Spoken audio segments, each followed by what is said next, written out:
great.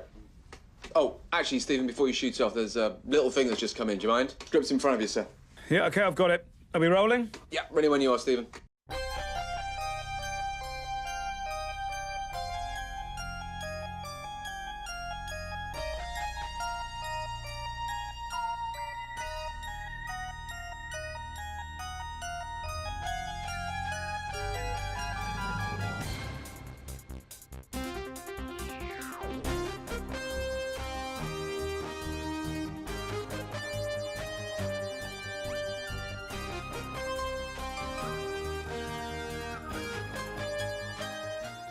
Hello, welcome to the Merenghi On Toast Crowd. This is a new podcast where we discuss a bunch of different television shows like the IT Crowd, Garth Merenghis Dark Place, and Toast of London. Today we have Graham. Good evening, cats and kiddies. Welcome to the outer reaches of my darkest mind. We have Texas Tim. Hello there. And we have Beefhead. Hello. Yes, I can hear you. And today we will be discussing episode 1 of Garth Merenghis Dark Place, titled Once Upon a Beginning. Graham, give us your thoughts on this episode. Oh, batshit crazy, off the wall. You have an absolutely fantastic mix of comedy, drama, and just absolute lunacy. Everything from a talking cat to, good old, spontaneous combustible Larry. It's got everything here, man. And, you get the four leads to do an absolute bang-up job. You want me to go into a wee bit more detail? I guess I'll do that later when we get to best bits, mate. But all in all, I bloody enjoyed this. Once upon a beginning, booyah. Top notch. Great. Beef, what did you think about it? I remember this when it first aired. It first aired in 2004. And it was put out on Channel 4 on a Wednesday night at 11:30. So it's a real graveyard slot. There was no real promo to it or marketing for it. You would see a few posters up, and it was like a COD horror writer and everything like that. It, very much reminds me of someone like William Friedkin or James Herbert, that sort of 80s pastiche to it. And I remember watching it at the time thinking, what the bloody hell is this? But it is excellent because it's just like everything on TV that you should not have, and it's got a fantastic atmosphere feel. It was filmed on film as opposed to video cassette. And so it gives you that idea of the mock action, occult, everything like that. And it's a fantastic thrill ride from start to finish. There's nothing that... It is a golden comedy age because what spun off from that was the stuff that you've got there now. There is a core community of comedy actors that you had that were all good mates at the time. That you'll find later in this series. Not only have you got Richard Adewardi, Matthew Holness, Alice Lowe, Matt Berry, obviously. You also have Julian Barrett, who plays the Padre in it. You also have Noel Fielding.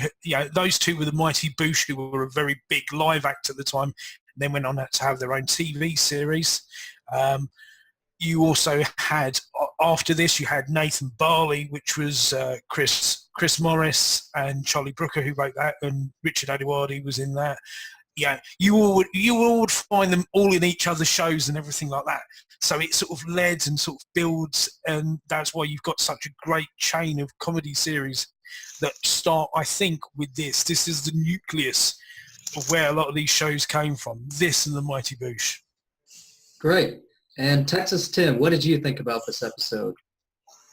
Well, yeah, it's a great parody, isn't it? I mean, it like Tim just pointed out, it kind of mocks in a funny way the kind of shows that you would get in the previous 2 decades on BBC or ITV. And like he also pointed out, it's on film, so they can manipulate it and make it look like, oh, there was a dodgy special effect there, so we just cut away. Or the dubbing, the voices sound like they've been dubbed back in because of on the set fuck ups or something. So they had to redub it, and it's brilliant. I mean, you almost would think that Lucien Sanchez's character was dubbed by somebody else because the voice doesn't fit the man, even though that is Matt Berry. You know what I mean? So it's pretty clever. It's a fun watch. It's a pity that it didn't last longer than the one series. I think it might have just went over a lot of people's heads. Mm-hmm. And me, I thought when Beef recommended this show, I was thinking, okay, what's this show about? And getting into it, it is a total parody of all those shows you would get in the 80s and, 80s, 90s style shows. I especially love the bits like the model of the hospital. Whenever they zoom in, go into one of the rooms, it would be just like the cheesy outside model of the window. And also I like the fact of you have Garth Merenghis and you have his publisher, Dean Lerner, actually playing a character in the show. I thought that's pretty good. And also to see Matt Berry in this, because I watched Toast in London before this, and seeing him in this, I mean, he's a really good actor, so this was an awesome role for him. Overall, this episode was pretty good. So my next question is, how did you guys find out about the show? Beef, you can start. Well, yeah, like I said, it was 2004 late night, 11:30. Beef being me as it is and everything like that. Sometimes I might have a couple of alcoholic beverages here and there. And Just so a couple. Yeah, okay. Yeah, well. on a school night, not necessarily so. No. Yeah. At that time, I had a very young child and everything like that. So I'd be, I've never been a sort of morning person. I'm more of a night owl. So I hit on it. And as time has gone on, I've seen, these people in other stuff. Principally, a lot of these shows that we're going to talk about are going to be ones that have got Matt Berry in because, he's someone that appeals to a lot of our sensibilities. This, ironically, is one of his first main TV shows that he was in. So it was like that, and that's it. I've always enjoyed a comedy of the absurd, and that's what it is. Is this breaks the rules that you should not have, the continuity, like Tim said, the dubbing and the sound, and Matt Berry has got such a superb, distinctive voice as well as Richard Eduardi, but it's sort of the total ham that you have to have with the beef. So that was it. I happened upon it by chance. That was part of the reason it didn't get a second series, like Tim was saying. The viewing figures were very, very low, and after that, it sort of achieved a bit of a cult status from that. So it became things that like people say, have you ever seen this? And that's how I sort of, when I've talked to you guys and sort of like, clued you in about it, and then everyone starts sort of like getting the bigger expanded universe that goes with it. So that's how I came to Dark Place, a hospital on the edge of hell. Like I say, it's the biggest televisual event since Quantum Leap, and I don't say that very often. Texas Tim, how did you find out about this show? From Beefhead. He told me about it. And Ditto from Beefhead. I mean, I missed this on original broadcast, so thank you. Another question, Elijah. Beefhead's the man. All right. What was your favorite cheesiest bit in this episode? Let's start with Texas Tim. The best friend that explodes. That was hilarious. You didn't see it coming either. It was just all of a sudden he's just and boom. And the head's in the floor. It's obviously the head through the floor trick, but it's hilarious. It hurts. Graham. I've got to admit, I did get a laugh at when he raised in the casket and the mother comes running towards him to stop him from shooting her son. No! Good quality stuff, man. And yet you'd everything for a revolver to a frickin' flamethrower in a graveyard. Fantastic, man. And Beef. Oh, there's too many to mention. When Liz first shows up at the hospital, the cat goes, leave, Yeah, the handshake with Todd Rivers and the overly long like that. I also love the sort of beats to it as well, where you expect someone to walk from one point to another, and it's just a fake walk, and he's still got his hands on the hips as he does it. I love the shotgun firing it at the funeral, because it's everything is so completely out of continuity. He's there like doing it in 3 different directions, pumping it, and it's cutting back to him standing next to Garth. Yeah, so, that was funny. That's what's his face is firing the shotgun exactly. Is it Dean? Yeah. He's firing it and he's got nothing to do with it, and you go, are you duck hunting while he's shooting the corpse? What the hell, man? Yeah. You go back to the coffin after that it's all been immersed in fire, and it's still pristine by the point of when the ambulance is there. You've got the last scene on the rooftop, and he's wearing he's got his arm in a sling for no reason at all. Yeah, nothing wrong with him. There's complete sort of like the discontinuity, and the thing is, I like the intro. The intro as well is great, because it is very much of that period. That you can. The opening credits is fantastic 80s mockery. Oh God, I have got a real thing for Todd Rivers. Superb when he goes, is this hospital some crock of shit? There's fantastic lines that everyone's got. I like the bit where they say, where Todd Sanchez and Dean Lerner, where they sit on the desk and go, he's the Joker in the pack, and everything like that. Yeah, and there's the card jokes. There's all these puns on card jokes.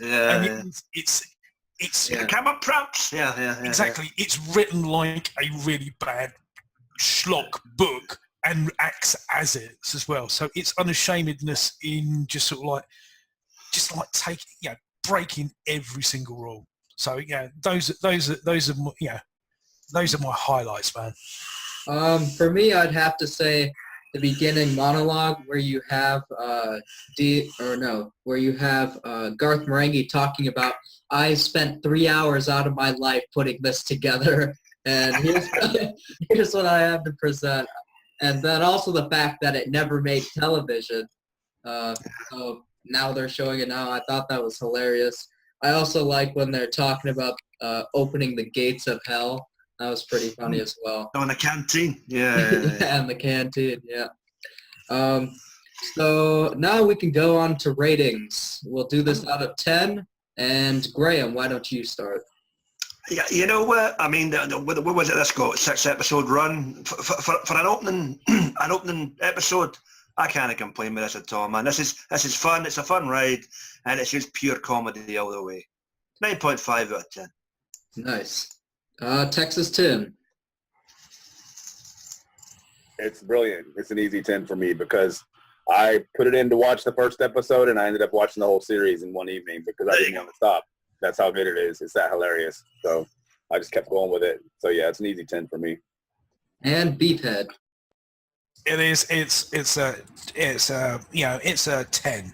It has to be. Like Tim says, you watch the first one, and because it's still a half-hour format, you can just watch one after the other. And I think I do. I go back to this every sort of couple of years, and I binge watch it.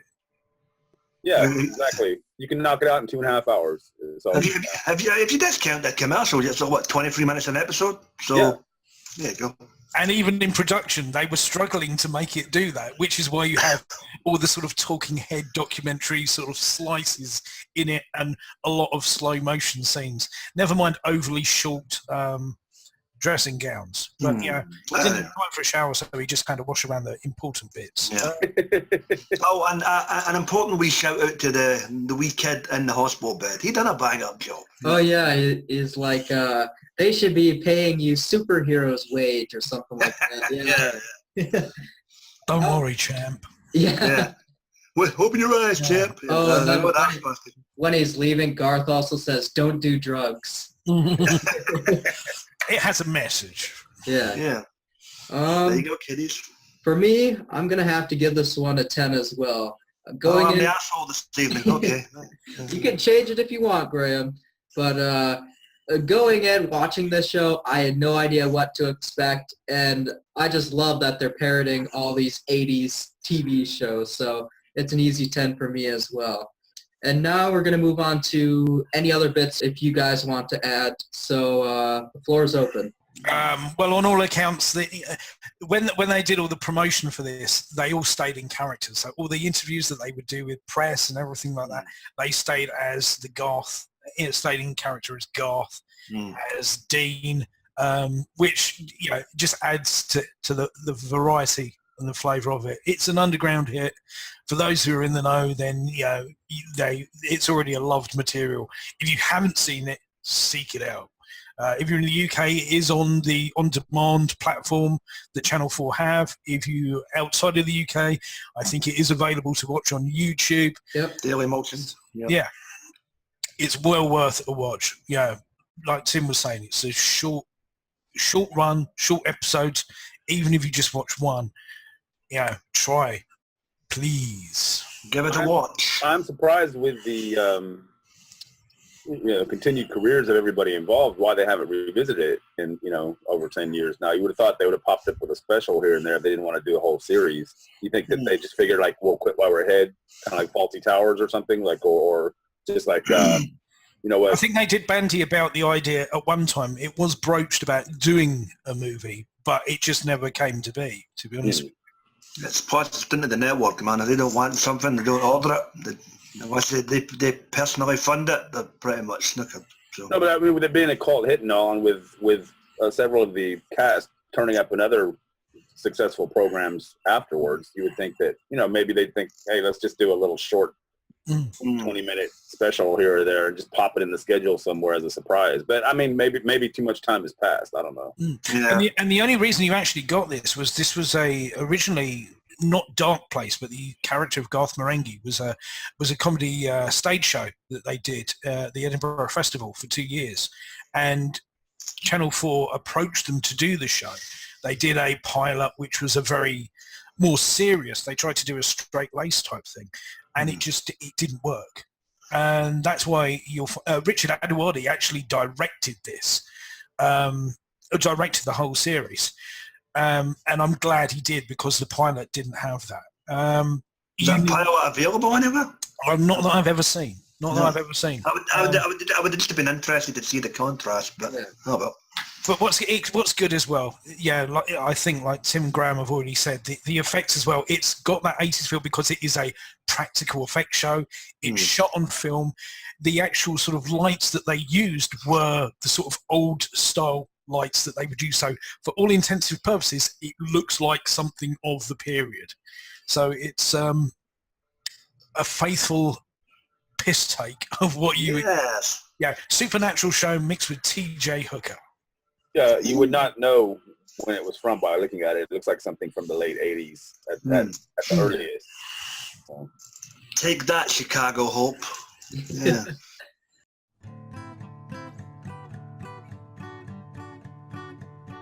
We're going to do Toast of London, Season 1, Episode 1. So... Pickled onions at the ready. Thanks for watching, and see you next time.